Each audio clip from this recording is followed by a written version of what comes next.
Kacie Renee Woody was born on October 17th of 1989 in Little Rock, Arkansas.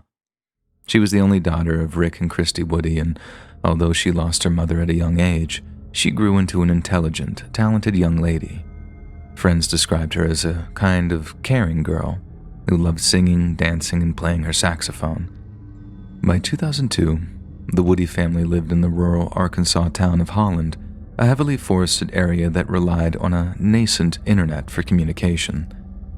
As a result, 13-year-old Kacie kept in touch with friends using Yahoo Messenger under the username Model Behavior. However, it wasn't just close friends Kacie talked with online.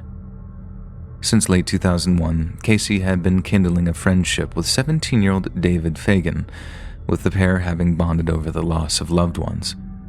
Two of Kacie's close friends, Sam and Jessica, also added David to their Yahoo friends list. Yet while he made an effort to come across as a charming, well-intentioned young man, Sam was not fooled. She might have been just 13, but she was wise enough to recognize that something was wrong. No 17-year-old in their right mind would even think of becoming romantically involved with someone 4 years their junior, and the fact that David had never called or sent a verifiable picture made her even more suspicious. She advised Kacie not to get too attached to David. Sadly, she didn't listen. Rick Woody, Kacie's father, worked grueling 11-hour swing shifts as a police officer, meaning he wasn't home enough to effectively monitor her internet activity. Rick knew that Kacie talked to boys in online chat rooms, but wasn't overly concerned about it. He trusted that his daughter was making friends within her age group, and talking online was much safer than meeting in person.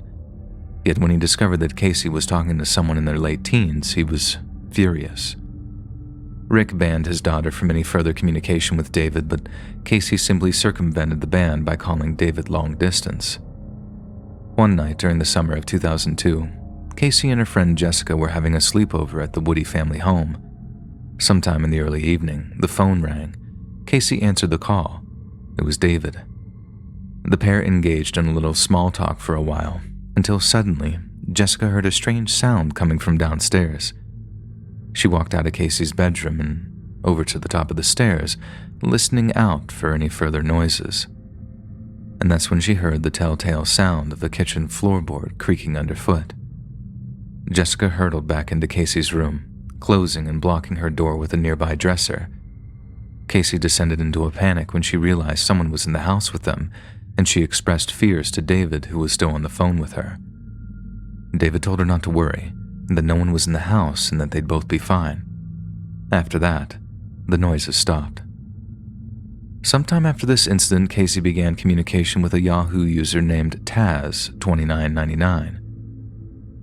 Taz claimed to be a 14-year-old football player named Scott who resided in Alpharetta, Georgia. The pair spoke for a while before Scott asked Kacie to be his girlfriend, and having learned from the David debacle, she insisted that Scott send her a picture. Minutes later, an email arrived in Kacie's inbox.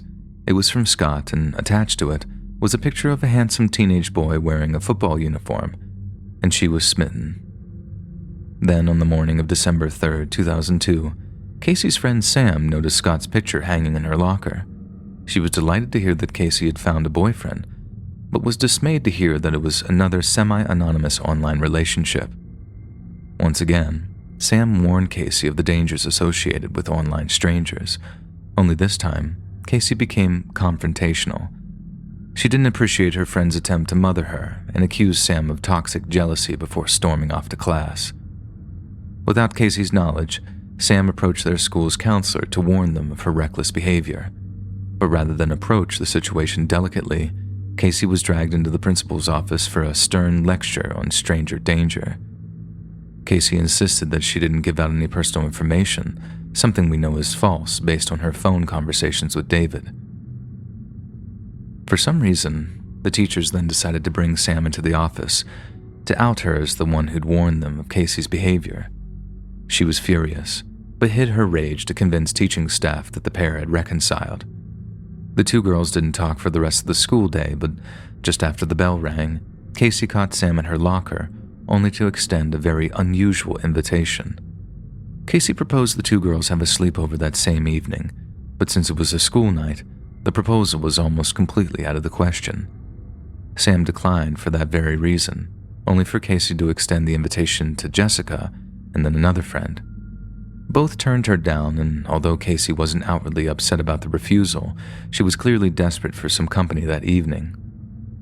A few hours later, Kacie was home alone, chatting with Scott on Yahoo Messenger while talking with David on the phone. David told her that he had a dying aunt in Arkansas, Kacie's home state, and that he was driving out to be with her until she passed. Kacie expressed her condolences and continued to chat with Scott until exactly 9:41 p.m. when the messages suddenly stopped. Kacie's two brothers then returned home at 10:15 p.m. and 11:40 p.m. respectively and contacted their father after becoming concerned at her absence. Rick Woody then raced back home in his squad car and began looking for his daughter.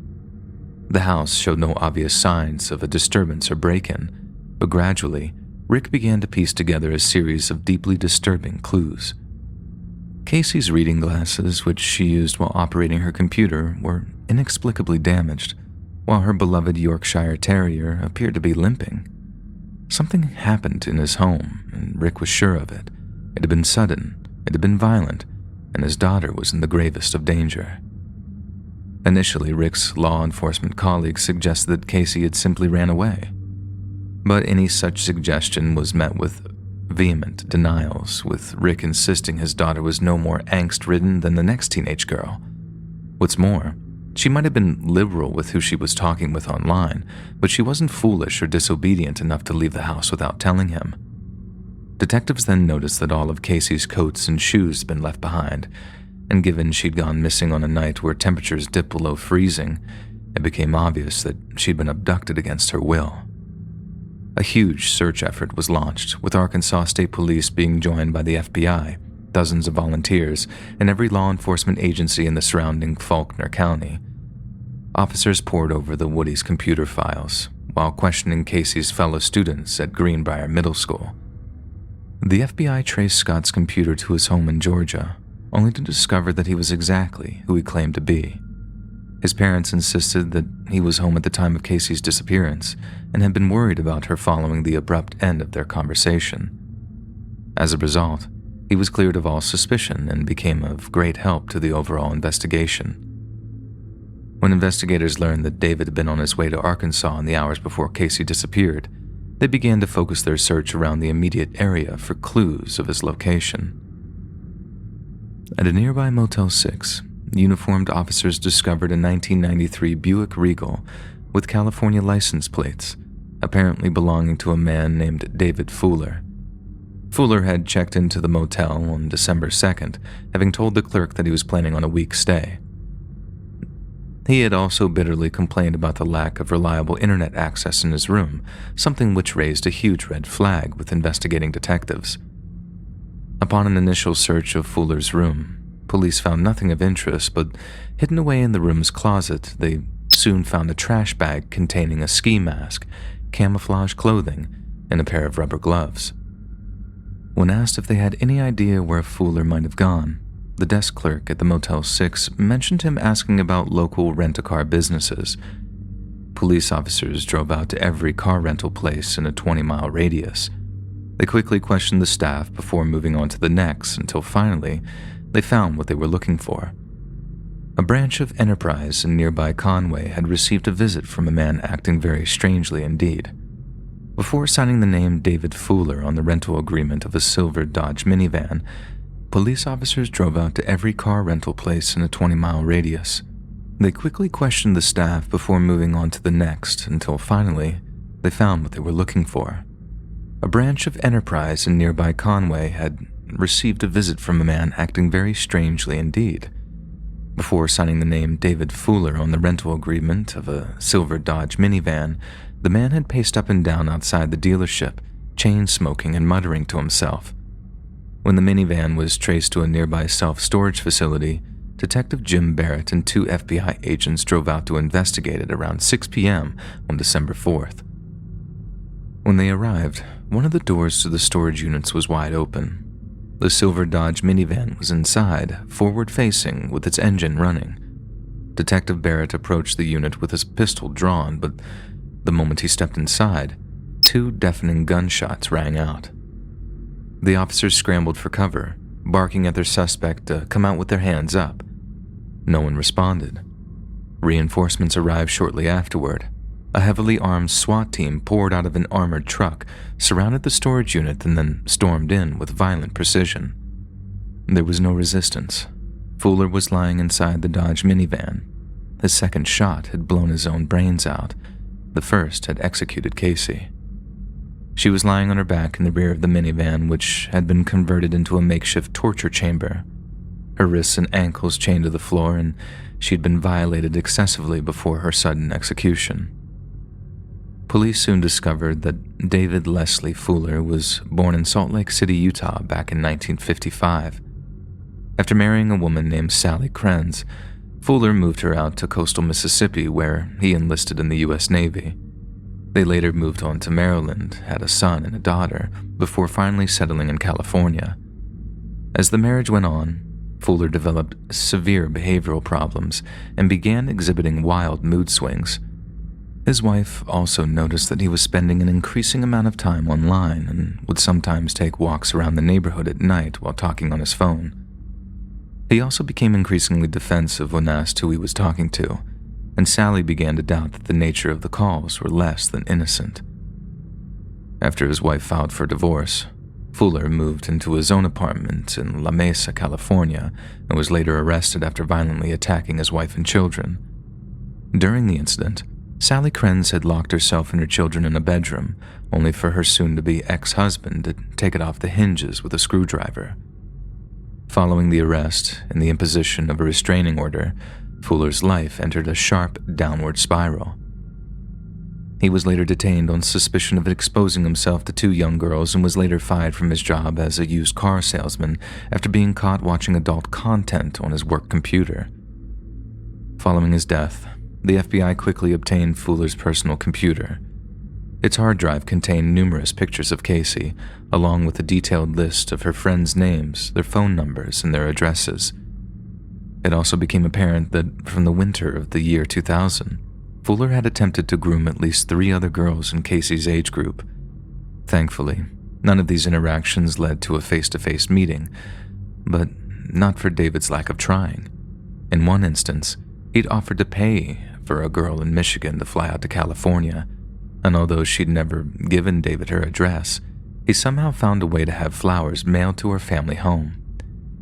Investigators also discovered that David had visited Kacie's hometown twice during the fall of 2002, with the trips amounting to in-depth reconnaissance. Some even theorized that David had been inside the Woody's family home on the night Kacie and Jessica detected an intruder, and if it wasn't for the unexpected presence of a friend, Kacie would have been taken far earlier than December. Following the taking of his own life, David Fuller was cremated and interred at Wasatch Lawn Memorial Park in Mill Creek, Utah. Outlived by both his parents, they initially refused to believe reports of their son's crime. It was only later, when compelling evidence was presented to them, that they accepted the monstrous things he'd done. Kacie's funeral was held on December 9th of 2002 at South Crossroads Church Cemetery in Rosebud, Arkansas. After being laid to rest next to her mother, Kacie's 2 friends, Sam and Jessica, delivered a brilliantly poignant but melancholy eulogy. When the 2 girls learned of their friend's death, they held each other and wept. Yet as they wept, it began to snow outside.